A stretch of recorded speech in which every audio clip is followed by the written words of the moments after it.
de façon s'entendre, tout simplement, apaiser, s'entendre. Laurine, c'est à toi. Merci. En tant que jeune radicale, et donc je vais parler au nom des jeunes radicaux d'ailleurs, qui sont nombreux dans cette salle, et ça fait plaisir à voir. Évidemment, pour nous, c'est une fierté d'entendre parler d'Europe.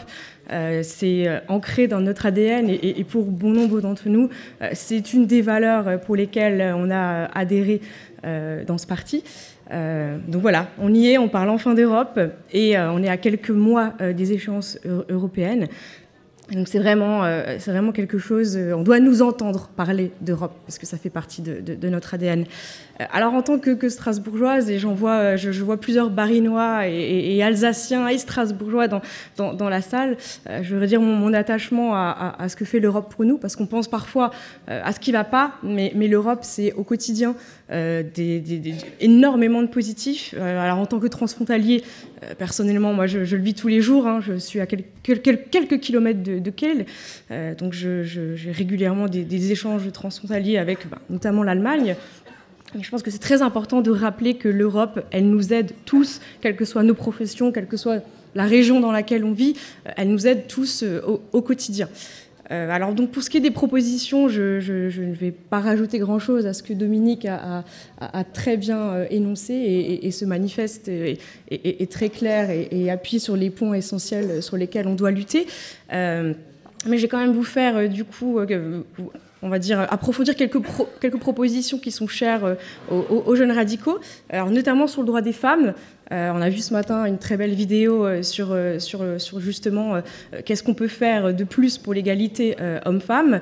Il y a quelque chose sur lequel on veut insister, c'est un droit européen à l'IVG. Ça paraît naturel pour nous.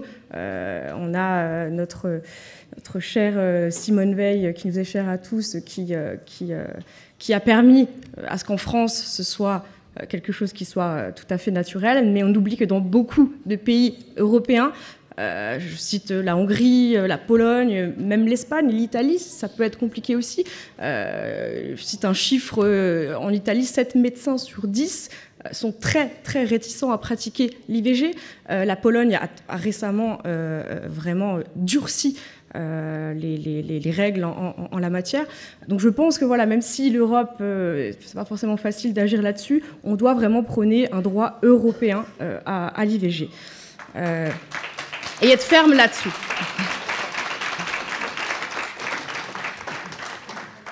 Ensuite, deuxième point sur lequel on a voulu s'attacher, c'est l'environnement. Alors voilà, l'environnement, ça doit être l'affaire de tous les partis, mais c'est aussi notre affaire, et on en parle depuis des années. Il y a de nombreux bouleversements climatiques qui nous touchent de plus en plus. Et donc, l'une de nos propositions, c'était de créer en fait une banque européenne du développement durable. C'est dans la proposition du président. Alors, il faut savoir qu'il existe la Banque européenne d'investissement qui finance déjà, dans la totalité de ces financements, il y a 25% qui est alloué à des projets liés au développement durable. Mais je pense qu'en ayant du coup une Banque européenne du développement durable, on pourra appuyer des projets de transition écologique qui sont liés aussi à l'emploi, parce qu'en créant la transition écologique, qui dit transition écologique dit aussi emploi, donc il y a beaucoup de choses à faire sur ce sujet-là, aussi sur le transport, l'énergie, voilà, vraiment créer une politique énergétique et écologique, et renforcer pourquoi pas aussi les pouvoirs et l'attribution de l'Agence européenne pour l'environnement, qui existe, qui fait un travail qui est admirable, mais voilà, c'est toujours le problème, il faut aller encore plus loin. Il faut encore plus d'Europe, et ce qui existe, il faut, à notre sens, l'améliorer encore davantage.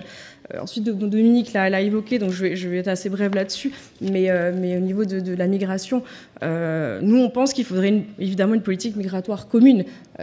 Au final, l'Europe est encadrée de différentes frontières, et c'est qu'en nous unissant, notamment tous les pays européens, qui ont une frontière avec des pays qui sont amenés à venir chez nous, d'encadrer cela, mais également aussi, on parlait de coopération avec l'Afrique, de pouvoir donner les moyens nécessaires à un certain nombre de pays sur le continent africain pour pouvoir les aider sur place. Et ça fait également écho à notre tradition humaniste. On est là aussi pour aider ceux qui en ont besoin.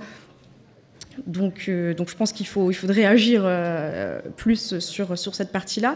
Au niveau des institutions, évidemment simplifier les institutions, un Parlement avec plus de pouvoir, parce qu'au final, il est quand même assez limité à l'heure actuelle. Et j'ajouterais aussi peut-être un point sur l'éducation des institutions, parce qu'au final, alors nous sommes dans cette salle tous politisés, mais bon nombre de nos amis, connaissances ou personnes qu'on peut avoir dans la famille n'ont qu'une vague idée au final de ce que représentent exactement, de ce que font exactement les institutions. Et nous, on pense que justement, c'est dès le plus jeune âge qu'il faut éduquer à l'Europe. Et c'est comme ça qu'on va pouvoir faire aimer l'Europe. C'est en éduquant et en expliquant à tout à chacun, finalement, ce que fait l'Europe, pourquoi elle est là et quelles sont ses institutions. Et enfin, une thématique pour le coup qui est vraiment jeune, rappeler mais aller encore plus loin dans les projets d'aide à la mobilité, aux études dans les pays étrangers. On a un formidable programme d'échange depuis 1987 qui est Erasmus, mais on pourrait aller encore plus loin et simplifier tout simplement, simplifier les démarches, accompagner les jeunes de manière plus efficace, avoir aussi, pourquoi pas, des bourses qui soient plus élevées, parce que ça existe, encore une fois, tout cela existe, mais aller encore plus loin pour donner vraiment envie à tout à chacun, notamment dans notre pays, de pouvoir développer les échanges et de pouvoir être reconnu sur le marché du travail en ayant étudié dans des pays européens. Donc à ce titre-là, mettre en place un volontariat européen d'entreprise pour pouvoir vraiment faciliter cette intégration et cette mise en place sur le marché européen. Donc, pour résumer, pour moi, l'Europe, finalement, c'est le vivre ensemble. Et je pense qu'on a tous en nous cet ADN-là, mais il faut réaffirmer que pour aller mieux, parce que tout n'est pas parfait, il faut plus d'Europe. Et c'est vraiment en ayant, et le président l'a évoqué, c'est en ayant plus d'Europe qu'on arrivera à faire des choses encore plus belles, à la fois dans notre pays, mais surtout au continent.